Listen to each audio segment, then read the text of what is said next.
अस्सलाम वालेकुम स्टूडेंट्स, उम्मीद है आप सब खैरियत से होंगे। आज की क्लास में हम तो फर्स्ट इंग्लिश पीरियड जो है उसको हम डिस्कस करेंगे और आपकी आसानी के लिए मैंने हर पीरियड को 3 मुख्तलिफ स्टेप्स में डिवाइड कर दिया है। सबसे पहले हम एज का इंट्रोडक्शन पढ़ेंगे, दूसरे नंबर पे हम उस एज में होने वाले मेन इम्पोर्टेंट वर्क्स जो हैं उनको हम डिस्कस करेंगे और थर्ड नंबर पे उस एज के जो मेन राइटर्स हैं उसको हम डिस्कस करेंगे। तो चलिए स्टार्ट करते हैं। तो पहला पीरियड है वो है एंग्लो सेक्सन और ओल्ड इंग्लिश पीरियड। 670 से 1100 तक का जो टाइम है उस पूरे टाइम को एंग्लो सेक्सन का पीरियड का कहा जाता है। 430 ईयर्स टोटल बनते हैं इसके। एक्चुअली एंगल्स और सेक्शंस दो कबीले जो थे उनके नाम से इस पीरियड का नाम पड़ा है एंगल्स, और सेक्शंस के पीरियड से एंग्लो सेक्सन। और अभी तक ये ब्रिटेन में ऑक्यूपाइड नहीं हुए हैं, ब्रिटेन से अभी ये बाहर रह रहे हैं क्योंकि ब्रिटेन उस वक्त जो है रोमन का एक प्रोविंस था। They lived along the coast of Sweden and Denmark. ये दोनों कबीले उस वक्त जो थे वो स्वीडन और डेनमार्क के साहिलों के साथ साथ रहा करते थे, खाना बदोश थे ये लोग। Alfred the great king till 1066, इनका जो किंग जो था उसका नाम था द ग्रेट अल्फ्रेड। ठीक है, 1066 तक इनका ये किंग रहा। इसके बाद नॉर्मन्स इन पे हमलावर हुए और इनका किंग जो है वो मारा गया और उसके बाद से जो है नेक्स्ट पीरियड इनका एंग्लो नॉर्मन वो स्टार्ट हो गया। वो हम इंशाल्लाह नेक्स्ट वीडियो में डिस्कस करेंगे। The land they occupied called angle land.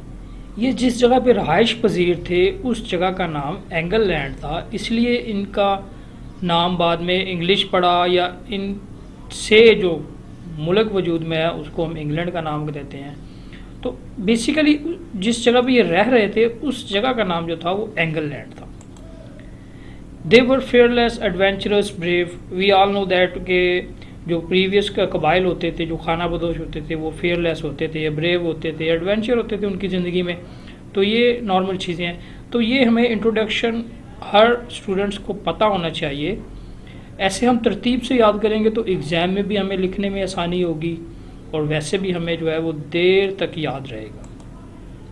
Literary works जो थे वो एंग्लो सेक्सन के ज़्यादातर ज़ाया हो गए थे क्योंकि पता है आपको खाना बदोश थे वो लोग, एक जगह से दूसरी जगह हिजरत करते रहते थे। तो इनके वर्क्स ज़्यादातर मिले नहीं हैं, लेकिन जो मिले हैं उसको हम डिस्कस करते हैं। पहला जो इनका काम जो था वो था कंप्लेंट ऑफ डूअर। ये एक डिसअपॉइंटमेंट था लवर का अपने बिलव्ड की तरफ। उसमें मुख्तलिफ़ किस्म की उसने शायरी कही, शायराना कलमात कहे। तो इस किस्म की एक हल्की सी पोइट्री जो थी वो एंग्लो सेक्सन के दौर में मिलती है। सेकंड जो इनका वर्क जो था वो बियोवुल्फ पोएम था। बियोवुल्फ एक एडवेंचरस हीरो था जो चैम्पियन था मॉन्स्टर्स को मारने का। तो उस पे पूरी एक किस्म की ये पोएम लिखी गई है, उसके बारे में बात की गई है कि वो कैसे ब्रेव था, एडवेंचरस था, फेयरलेस था। अच्छा, तीसरी बात, इनके वर्क्स में ज़्यादातर रिलीजियस थीम्स मिलती हैं। वो क्यों? क्योंकि ये लोग नए नए क्रिश्चियन हुए थे और इनमें रिलीजन का बहुत ज़्यादा असर था, इसलिए इन्होंने रिलीजियस थीम को ज़्यादातर अपनी पोइट्री में, अपने वर्क्स में उठाया। तीसरे नंबर पे हम इनके राइटर्स डिस्कस करेंगे कि इनकी एज में कौन कौन से मेन इम्पॉर्टेंट राइटर्स थे वो पाए जाते थे। सबसे पहला जो था हमारे पास वो है एल्फ्रिक। एल्फ्रिक का काम ये था कि उसने जितने भी सरमन्स जो थे क्रिश्चियन के उनको पोइटिक वर्ड्स में चेंज किया। ये एक मेन इम्पॉर्टेंट इनका राइटर भी था और काम भी हुआ जो इनके दौर में। दूसरा जो मेन इम्पॉर्टेंट राइटर्स तो था वो था कैडमन। उसने गाने गाए series about the creation to fall, कि किस तरह इंसान को अल्लाह ताला ने पैदा किया और फिर कैसे उसका डाउनफॉल हुआ और हज़रत आदम अलैहिस्सलाम को जन्नत से निकाला गया। तो इसके ऊपर उसने मुख्तलिफ़ किस्म की सीरीज़ में सॉन्ग्स लिखे।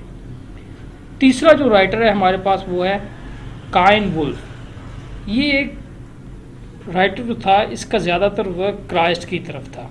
इसने एक पोइम लिखी जिसका नाम था क्राइस्ट पोएम।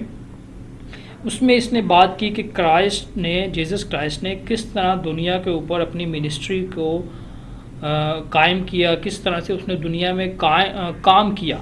ठीक है, तो उसके ऊपर इसने इस पोइम के अंदर काफ़ी ज़्यादा डिस्कशन की और चौथा राइटर जो इन दोनों कबीलों का किंग भी था, अल्फ्रेड द ग्रेट किंग, उसने लैटिन क्रॉनिकल जो थी उनको इंग्लिश में ट्रांसलेट किया।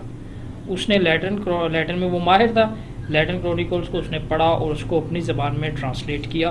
तो इनके किंग ने भी बहुत ज़्यादा काम किया था। तो ये एक हल्का सा इंट्रोडक्शन था इस एज के बारे में। तो उम्मीद है आप लोग समझ गए होंगे। अगर मज़ीद किसी को किसी स्टूडेंट को कुछ पूछना हो तो वो काइंडली कमेंट्स कर सकता है, उसको उसके जवाब के रिलेटेड बताया जाएगा। शुक्रिया।